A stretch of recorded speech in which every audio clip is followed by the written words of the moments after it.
Assalamu алейкум туугандар, кандайсыздар, жакшысыздарбы? Биздин YouTube каналды колдоп, подписаться басып, бармакты басып, өзүңүздөрдүн оюңуздарды комментарийге калтырып кетсеңиздер аябай кубанычтуу болмокмун. Бул аялдардын таарынычы жөнүндө мен бир китептен окуганмын, аябай окуп алып мага жаккан, күлгөнмүн. Чындыгында ушундай экенбиз депчи. Анан ушуну дайыма мисал катары айтып келем. Мени мурунтан көрүп жүргөндөр болсо билишет буну, бул окуяны көп жерде айтам. Ошону дагы айтып, мен өзүмдүн YouTube каналыма калтыргым келди. Ушул нерсени, окуяны. Бул күнү эле жашоодо колдонуп жүргөн окуя, бирөөбүздөрдөн караганда күлкүлүү көрүнөт. Анан үй бүлөдүнүн проблемаларын дагы сыртка чыгарат десем жаңылышпайм. Мисал үчүн, аялдар иштен келдик, чарчап келебиз, иштен келгенде эле тамак даярлаган өтөбүз. Биринчи чай ичип алайлы деп. Аял иштен келет. Келсе, күйөөсү менен баласы футбол көрүп, телевизордун маңдайында диванда отурушкан болот. Аял келип эле кухняга кирет. Барып, чай коеюн десе, нан жок. Ай, нан жок экен, нан алып кел десемби деп күйөөсү менен баласын карайт дагы, экөө жакшынакай отурушат. Козгобой эле коеюнчу. Мен өзүм жүгүрүп бара калам, магазин жакын эле го деп, өзүбүз жүгүрүп чыгып кетебиз. Аяйбыз да, күйөөсү менен балабыз. Анан магазинге баргандан кийин аял киши эмне болот? Скидкаларды көрөт, акцияларды көрөт. Арзан экен, скидка болуптур, 50% деп атып, тележкага азып толтуруп алганыбызды байкай калабыз. Мейли скидка болгондо алып алайын деп алып алабыз дагы. Эшикке чыгабыз, ойлонобуз, ушу пакетти азыр күйөөмө чакырайынбы деп. Эми жакшынакай отурушкан, козгобой эле коеюн, жакшынакай эле. Жүгүрүп үйгө алып кирип кетем, 5 мүнөттө жетем го дейбиз дагы. Пакетти көтөрүп алып жөнөйбүз. Үйгө жеткичинде колубуз ооруп кетет, кыйналып, тердеп, кыйналып кеттик да пакетти көтөрүпчү. Кирсе эле күйөөбүз менен балабыз баягы эле отурат да диванда эле футбол бүтүп элек. Анан өзүбүзчө жинибиз кайнай баштайт, буркан шаркан болуп кайнай баштайт. Чай коебуз, чай койгондо чай ич деп чакырсак алар укпайт да, алаксып футбол кыласыз. Не чай ичкиле деп атам. Даяр болгон чайды да ичпейсиңер. Эмнеге дароо келбейсиңер чакырганда деп уже жинибиз көтөрүлө баштайт дагы. Бираттап келип кыйналып калдык да. Анан кулжуңдап кухнянын идиштерин шарактатып, эшиктерин катуу жаап, нан алып келгенде эле мен, продукт ташыган мен, иштеген мен, чай койгон мен, экөөң эле жыргал кетишикке телевизор көрүп отурасың, футбол коюп алып деп эле сүйлөнүп, кулжуңдап уже бети саландап калат да. Күйөөбүз менен балабыз келип, бизди түшүнбөй, буга эмне болгон деп анан таң калып калышат. Алар биздин продукт алып келгенибизди деле билбей калышы мүмкүн да. Анан ошон үчүн эркектер айтат да, бул аялдар табышмак, буларды түшүнбөйсүң, эч түшүнбөйсүң депчи айтышат да. Анан ошон үчүн биз таарынып өзүбүздү кулжуңдап нервибизди кетирбеш үчүн тур нан алып келгиле деп экөөнү чыгарып ийсек боло эле, өзүбүз үйдө тамак кылып кала берет элек да. Аяганыбызды да койбойбуз, таарынганыбызды да койбойбуз, милдет кылганыбызды да койбойбуз да.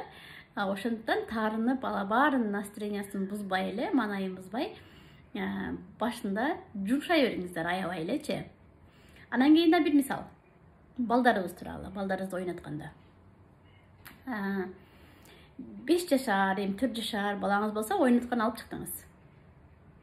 Ойноткон алып чыктыңыз, сиз отурасыз, эшикте апалар менен отурганда балаңыз кумда ойноткон баланын жанына барып отуруп калды. Ал балаңыз сурады да, жандай бала менен лопаткасын, челегин кошуп алышып ойноп атышат. Ал бала деле уруксат берип, экөө чогуу ойноп атышат. Анан биз көрө калып кыйкырып, бирөөнүн буюмуна тийбе дебедим беле, тийбе, берип кой, өзүң эле ойной бербейсиңби деп бакырабыз. Андан кийин эле биз апалар менен сүйлөшүп алаксып калганда, ал балдардын кум чачышып атканын көрөбүз. Мүмкүн ал бала, кошунуңуздун баласы биринчи чачкандыр балаңызга кумду, сиз караганда балаңыз ага чачып аткан болот. Балаңызга дароо кыйкырасыз. Эй, сен нормально ойнойсуңбу? Баланы эмне кум чачып атасың жакшы ойноп аткан балага деп. Ал жакшы ойногон жок, мүмкүн балага биринчи тийишип койгондур. Аны билбей эле балаңызга кыйкырып бересиз. Тур жана тез аерден башка ойноп аткан балага тийишпе, тур сен башка жака ойно деп кыйкырабыз. Балабыз туруп сыйгалжак тепкенни эмеге бара баштайт, чыга баштайт тепкичтери менен.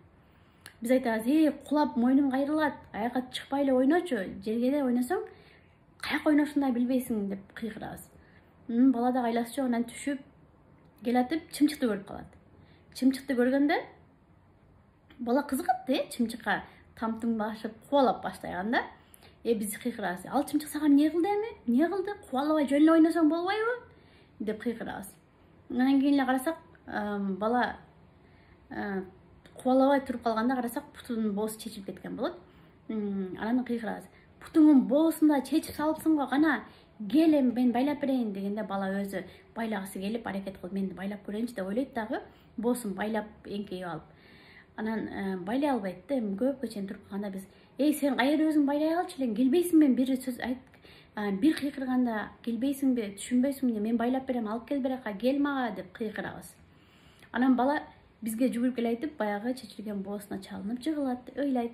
Анан биз барабыз, баланы көчкө бир салабыз. Экинчи эшикке алып чыкпайм, экинчи эшикке алып чыкпайм. Сен эшикке чыкса дагы ойногонду билбейсиң нормальный. Кошуналардын балдарына тийишесиң, жыгыласың, чымчык кубалайсың деп урушуп үйгө алып келип кетебиз дагы. 2-3 күн баланы чыгарбай коебуз эшикке. Эми үстүртөн карап көргөндө көрдүңүздөрбү, апа балага эркиндик берген жок, баланы байкушту ойнотконго мүмкүнчүлүк берген жок. Аны кылса а деп кыйкырат, муну кылса бу деп кыйкырат. Бала өзүнүн боосун байлап үйрөнсүн, мейли чымчыкты кубалап өлтүрүп койбойт го. Чынбы? Чымчык менен таанышсын, тепкичке чыгып, сыйгалчак тепсин. Биз балага уруксат беришибиз керек да, эркиндик беришибиз керек. Кошунанын балдары менен ойносун. Алар өзүнчө келишип ойноп атат. Биз биякта туруп эле, алыста туруп эле кыйкырып, баланы биз камкордук көрсөтүп атабыз. Балабызды биз карап атабыз деп ойлойбуз.